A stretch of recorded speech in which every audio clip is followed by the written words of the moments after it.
Santa Cruz, California. A quiet coastal town rocked by a series of brutal murders in the early 1970s.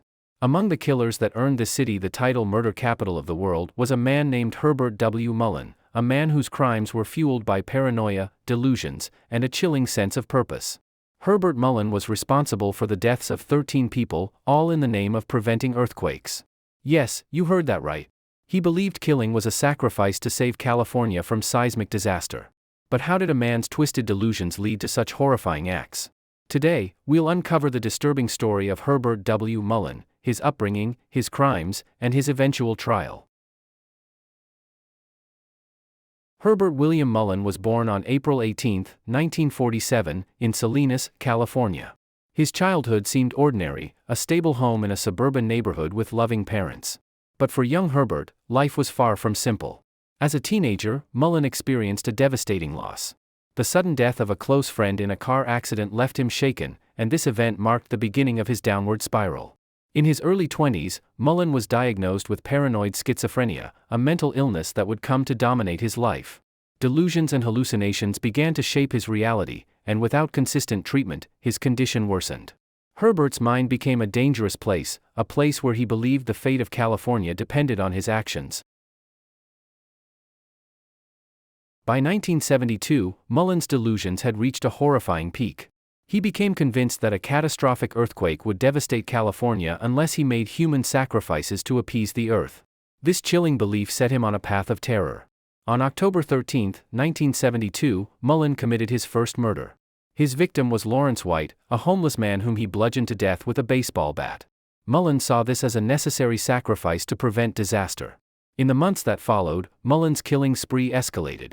He targeted strangers with no clear pattern, hitchhikers, a priest, students, even an entire family. Each murder was deliberate, and in Mullin's delusional mind, each victim was chosen to fulfill his twisted mission. The randomness of his crimes made them nearly impossible for authorities to connect. Fear gripped Santa Cruz County as the community struggled to understand who, or what, was behind the wave of violence. Herbert Mullin's reign of terror came to an end on February 13, 1973. Shortly after committing his final murder, police apprehended him near the scene of the crime. Mullin did not resist arrest, his demeanor eerily calm. At his trial, Mullin shocked the courtroom by taking the witness stand in his own defense. He claimed that his parents, friends, and society as a whole had conspired against him since birth. He argued that the voices in his head compelled him to kill, orders that he believed were essential to saving California from an earthquake. Psychiatrists testified about Mullin's severe mental illness, explaining that he was driven by paranoid delusions. But despite these explanations, the jury ultimately found him guilty of 10 counts of murder. Mullin was sentenced to life in prison, where he remains to this day. Herbert Mullin's story is one of the darkest chapters in the history of Santa Cruz, a city that would earn the grim nickname murder capital of the world during the 1970s.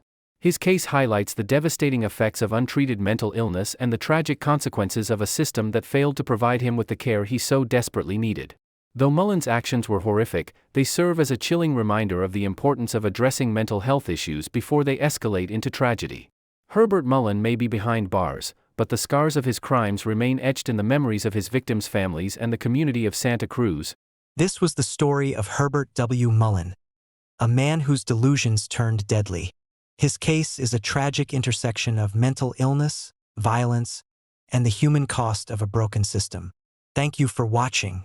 If you found this video informative, don't forget to like, subscribe, and share your thoughts in the comments below. Until next time, stay curious, stay safe,